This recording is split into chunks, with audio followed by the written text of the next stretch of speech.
আসসালামু আলাইকুম। কিভাবে আপনারা হলুদ চাষ করবেন, হলুদ চাষ করার সঠিক নিয়মটা আজকে আপনাদেরকে দেখাবো, বা চাষ করে প্র্যাকটিক্যাল দেখাবো কিভাবে করবেন আপনারা। মূলত হলুদ চাষ করার সময় কিন্তু আরো কিছুদিন আগে চলে গেছে। কাজের চাপে এটা মানে করা হয় নাই এখনো। তার জন্য কিন্তু আমি মানে এখন জমিটা প্রস্তুত করতেছি। তাই একটু লেট হয়ে গেছে। লেট হওয়ার সমস্যা নাই, মাত্র হলুদ জ্বালাইতেছে। এখন যেটা আমি হলুদটা লাগাবো এটাও কেরুল হয়ে গেছে, তাই এটা বেশি দিন লাগবে না।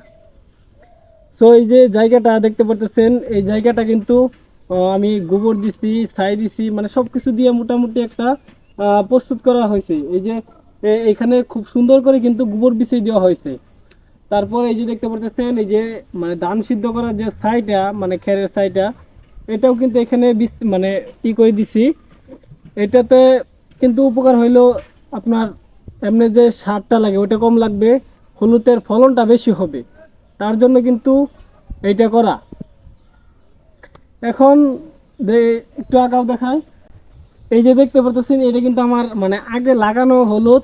তার জন্য কিন্তু এটা জ্বালাই গেছে, মোটামুটি মানে ভালো বড় হয়ে গেছে। এটাতে কিন্তু এইটুক জায়গা মানে গত বছর যে লাগাইছিলাম এটা আর তোলা হয় নাই। এখন এটা কিন্তু জ্বালাই গেছে। আর তার পাশে যে এইটুক তুলছি, এইটুক কিন্তু আপনার নতুন করে আবার লাগানো হবে।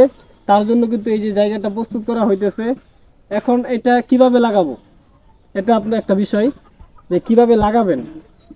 এখন এই জায়গাটা কোবাইতেছি খুব সুন্দর করে, এখানে গোবর দেওয়া হয়েছে, ছাই দেওয়া হয়েছে।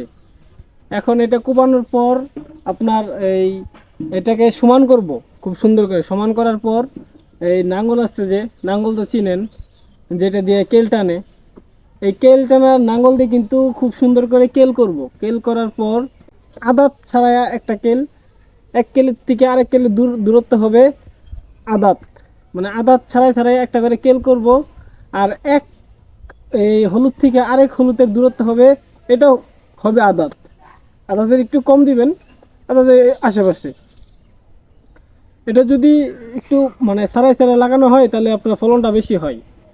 তার জন্য কিন্তু এই সিস্টেমে লাগানো হবে। আর হলুদটা কিন্তু আমি এখনো মানে কাজটা পরিপূর্ণভাবে শেষ হয় নাই।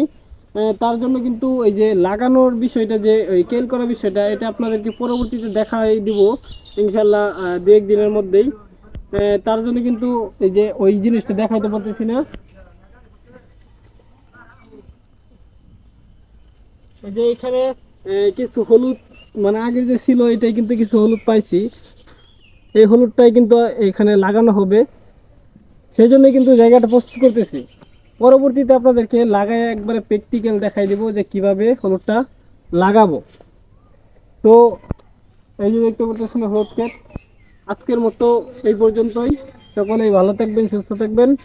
আল্লাহ হাফেজ।